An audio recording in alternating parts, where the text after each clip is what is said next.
नमस्कार दोस्तों, स्वागत है। आज हम बात करेंगे घर में रखी हुई बहुत सी महत्वपूर्ण वस्तुओं में से एक दर्पण की। दर्पण या जिसे आईना भी कहते हैं। दर्पण के बिना प्रत्येक व्यक्ति की दैनिक क्रियाकलाप और कार्यशैली पर तो प्रभाव पड़ता ही है, साथ ही वास्तुशास्त्र के अनुसार अगर दर्पण सही जगह पर ना रखा हो तो व्यक्ति की आय और भाग्य के साथ साथ स्वास्थ्य पर भी नकारात्मक प्रभाव पड़ता है। दर्पण को वास्तुशास्त्र में बहुत ही अहमियत दी गई है। दर्पण या आईना हमें हमारे व्यक्तित्व की झलक दिखलाता है। घर की किस दिशा में किस आकृति का दर्पण लगा है, इसका भवन और उसमें रह रहे व्यक्तियों के साथ साथ वहां की आसपास की ऊर्जा पर अच्छा खासा प्रभाव पड़ता है। इसलिए वास्तु में इसके सही इस्तेमाल के कुछ नियम बताए गए हैं।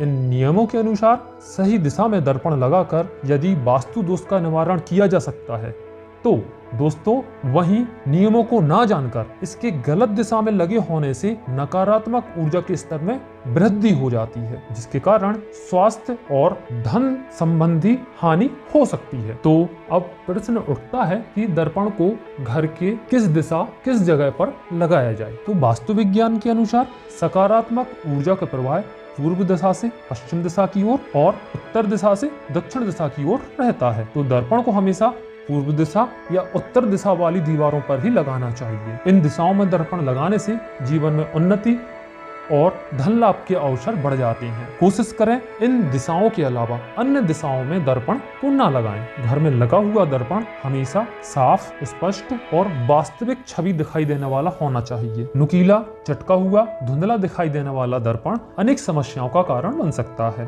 दर्पण जितने वजन में हल्के और बड़े होंगे उनका प्रभाव उतना ही अच्छा होगा। वास्तु विज्ञान के अनुसार हमेशा आयताकार, वर्गाकार दर्पण ही घर में लगाएं। कभी भी गोल या अंडाकार आकार के शीशे अपने घर में नहीं लगाने चाहिए। वास्तु विज्ञान में बताया गया है दर्पण की लंबाई हमेशा 4 से 5 फीट के घर में दर्पण उपयोग करें। ध्यान रखें घर में कभी भी 2 दर्पण एक दूसरे के सामने नहीं होने चाहिए।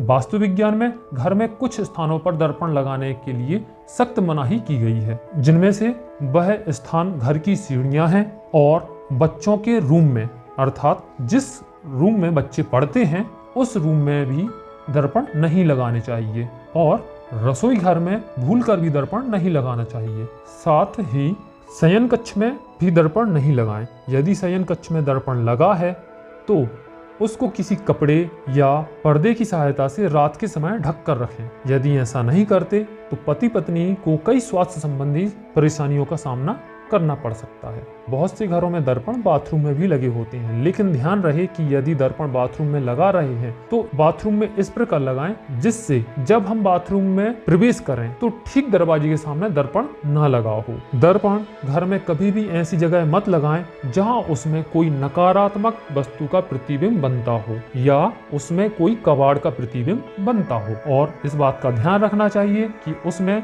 शुभ वस्तुओं का प्रतिबिंब बनना चाहिए, क्योंकि दर्पण का काम परावर्तन करने का होता है, अर्थात दर्पण प्रतिबिंब को रिफ्लेक्ट करता है। तो जिस प्रकार उसमें उसके सामने एनर्जी आएगी उसी प्रकार उसको परावर्तित करेगा। दर्पण के साथ उसकी फ्रेम का भी ध्यान रखना चाहिए। दर्पण की फ्रेम हल्के और सौम्य रंगों से बना हो, ऐसे ही दर्पण चुनें। कभी भी दर्पण का फ्रेम टूटा, कोई क्रैक या दाग लगा हुआ दर्पण का फ्रेम ना चुनें। और ध्यान रखें कभी भी 2 या अधिक दर्पण जोड़कर एक दर्पण बनाया गया हो, इस प्रकार का दर्पण घर में बिल्कुल भी उपयोग ना लाएं। इस प्रकार दर्पण का वास्तु विज्ञान के अनुसार उपयोग कर हम अपने जीवन में लाभदायक उपलब्धियां अर्जित कर सकते हैं।